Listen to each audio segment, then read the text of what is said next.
미안해. 5강 단가 6장.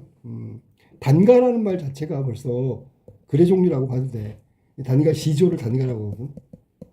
6장으로 되어 있으니까 전체 6연으로 되어 있는 연시조라고 생각하면 되고, 우리가 고전문학의 어떤 주된 테마는 이거야. 유배, 자연친화, 이별. 당연히 이별 나오면 그리움이지. 마지막으로 임금에 대한 충성. 이거를 벗어나는 것은 거의 없다고. 특이한 거 빼놓고. 특이한 게 뭘까? 사설시조에 아주 이상한 얘기들이 나오는 게 있지.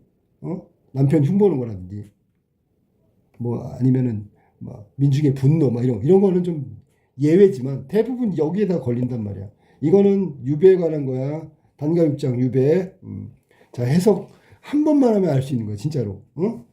원래 이 단가 6장 이신이는 인목대비 폐위에 반대하다가 이렇게 유배를 가게 되는데, 보통 유배는 저기 섬이나 저기 꼭대기잖아. 서북지방, 함경도로 유배를 가게 됐어. 여기 좀 재미난 건 뭐냐면 자연물이 나오는데, 자연물. 여기서 제비가 나오거든. 제비가 시에서 어떤 의미를 담고 있는지 그것도 중요하게 생각하면 돼. 자, 첫 번째 1장부터 볼게. 장부가 하월 사업 아는가 모르는가. 자, 장부, 사내 대장부를 말하는 거고, 하월 사업이 뭐야? 해야 할 일이지. 장부가 해야 할 일. 아는가 모르는가.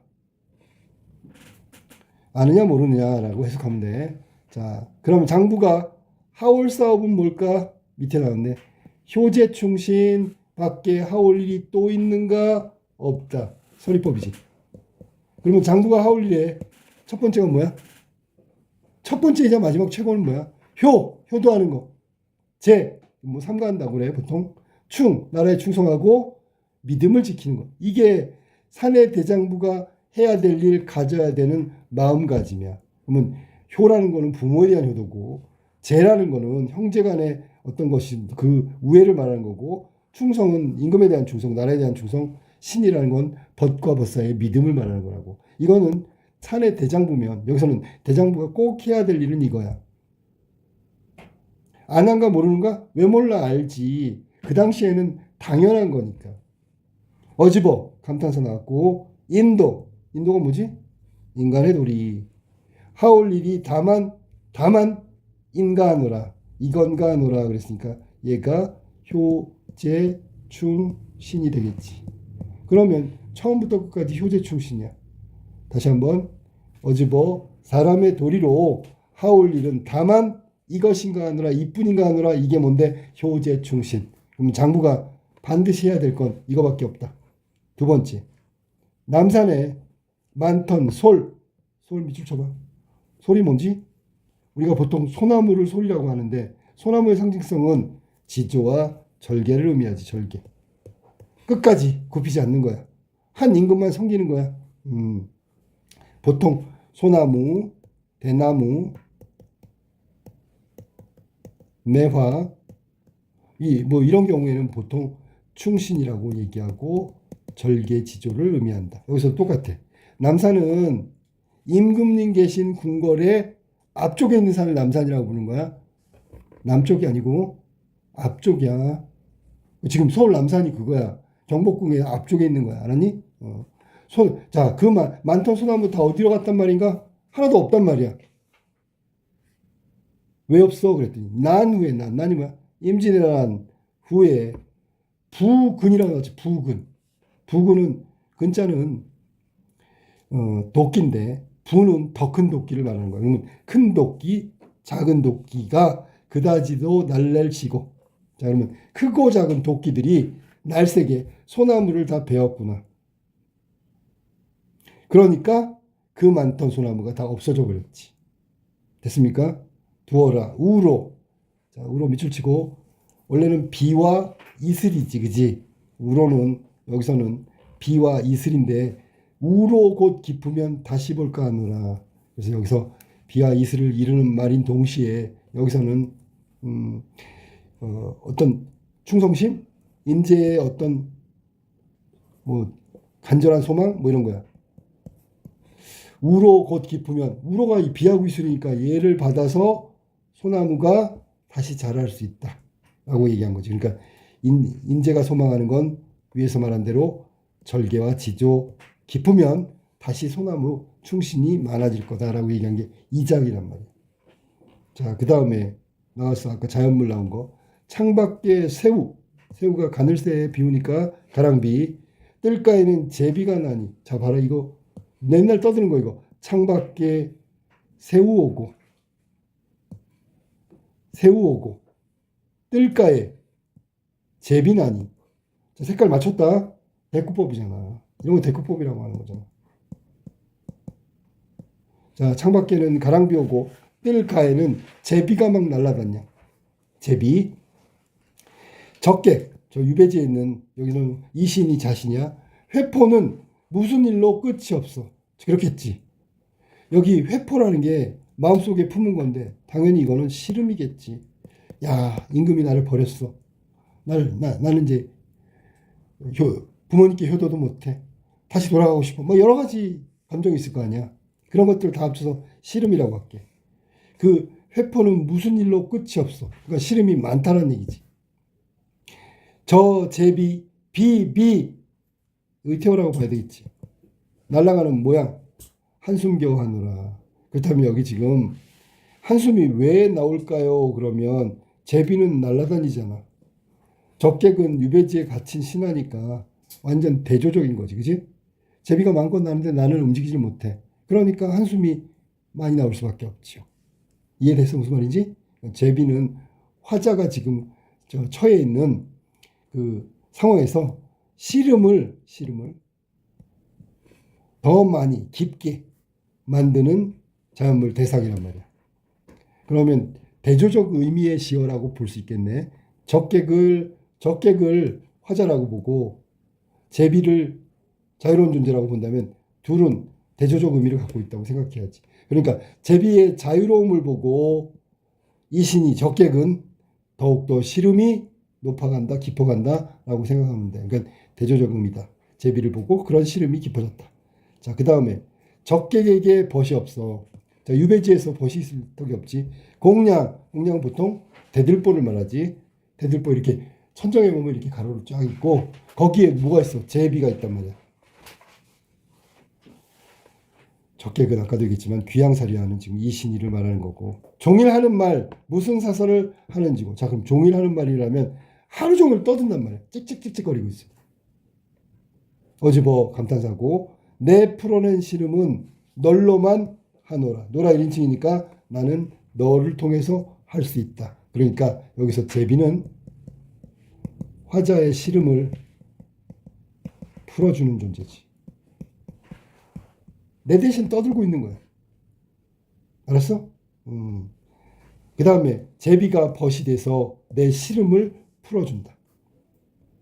제비가 하는 역할이 바로 그거야. 그러니까 여기 3장의 제비하고 4장의 제비는 완전히 달라. 이해됐지? 무슨 말인지? 여기는 적객하고요. 제비가 서로 통한다.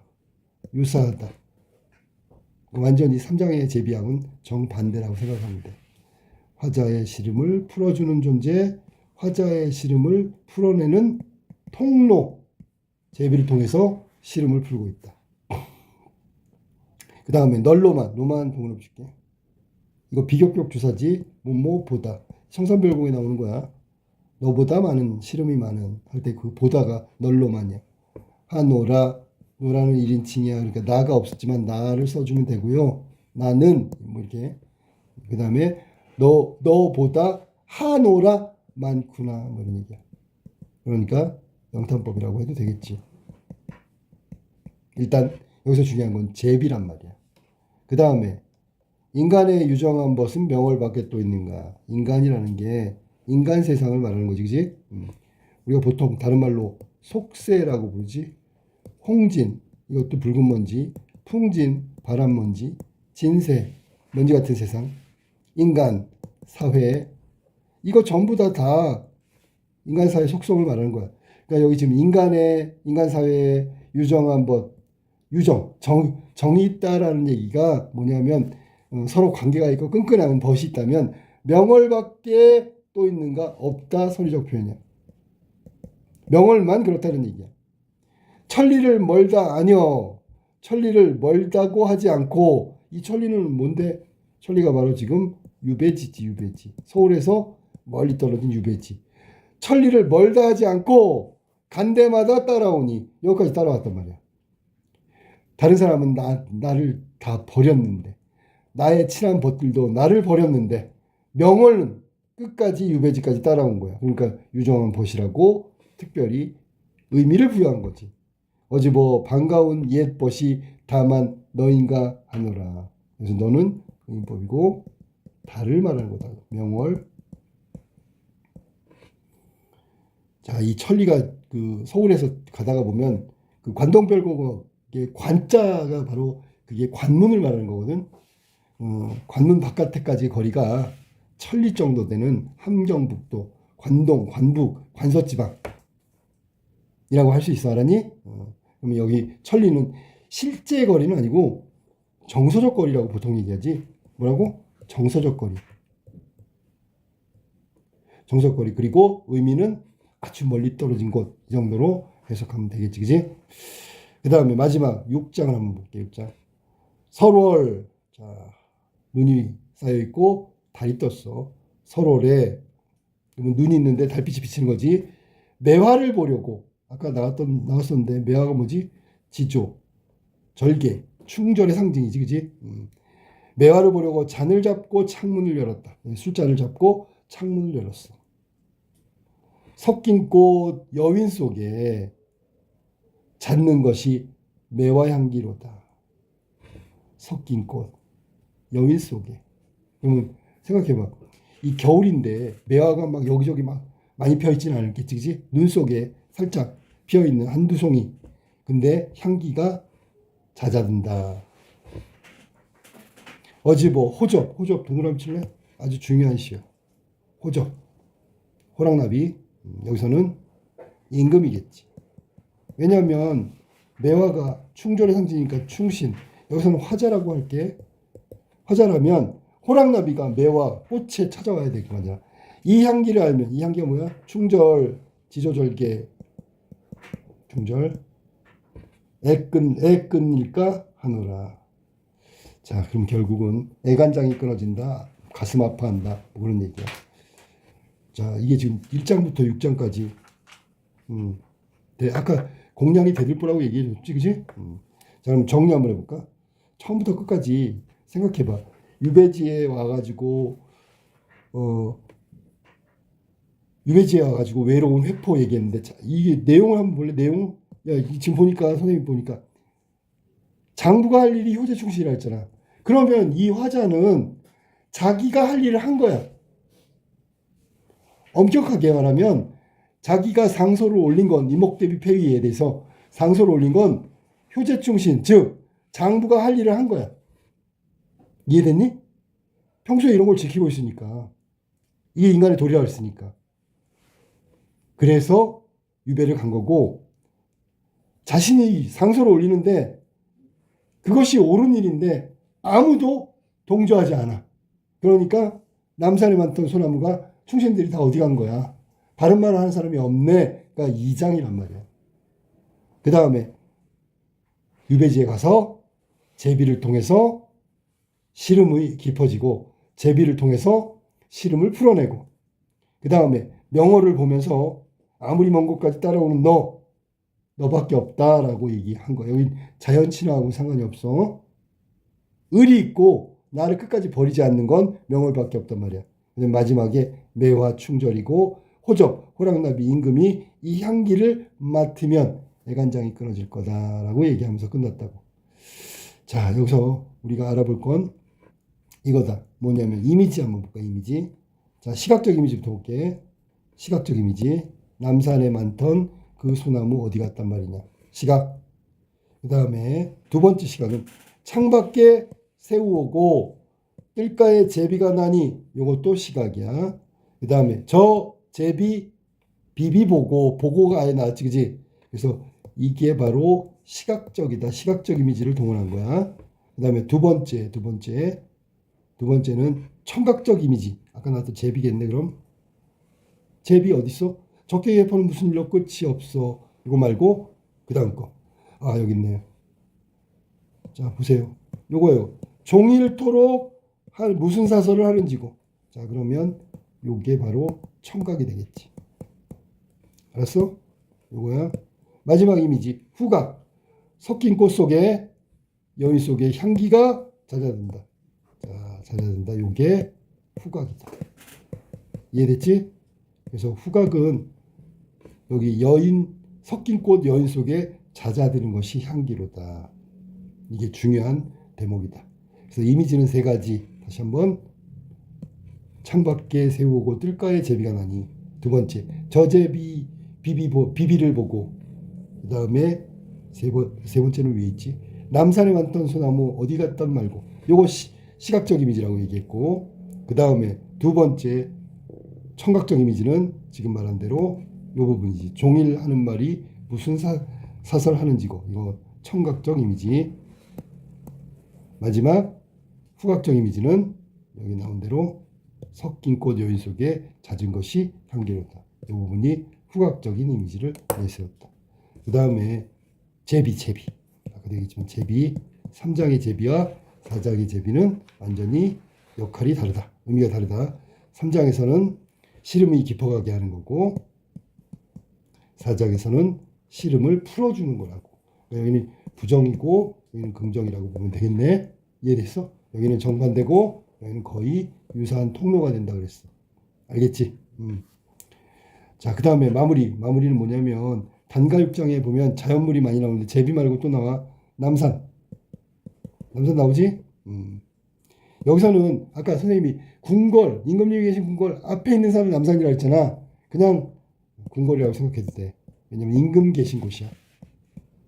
이렇게 해석해도 큰 무리가 없다. 그 다음에 소나무는 지조와 절개를 지닌 충신을 의미한다. 됐죠? 그러면 남산에 있다 베어진 건 뭘까? 여기 지금 화자야. 베어진 솔. 뭐라고? 이게 화자라고. 쫓겨난 거야. 유배로. 자, 그 다음에 아까 우로라 그랬는데 우로 받으면 우로가 이슬하고 빈대 우로를 받으면 소나무는 다시 자라나겠지. 그렇다면 이게 우로가 깊이 있게 해석을 한다면 임금의 은혜. 알겠어? 자, 그 다음에 또 나온 게 뭐지? 명월 있어. 명월. 밝은 달. 근데 여기선 진정한 벗이라 그랬지, 그지? 여기선 화자를 위로하는 자연물이야. 화자를 위로하는 벗 정도 되겠지. 그 다음에 매화는 아까도 얘기했지만 지조와 절개 생략하고 호접은 여기서 임금을 상징한다. 호접, 호랑나비, 임금. 나의 충절을 알게 된다면 야, 애간장이 끊어진다. 단가 6장의 내용이야. 본문 했으니까 문제 한번 볼게. 자, 문제 1번부터 보자. 위클에 대한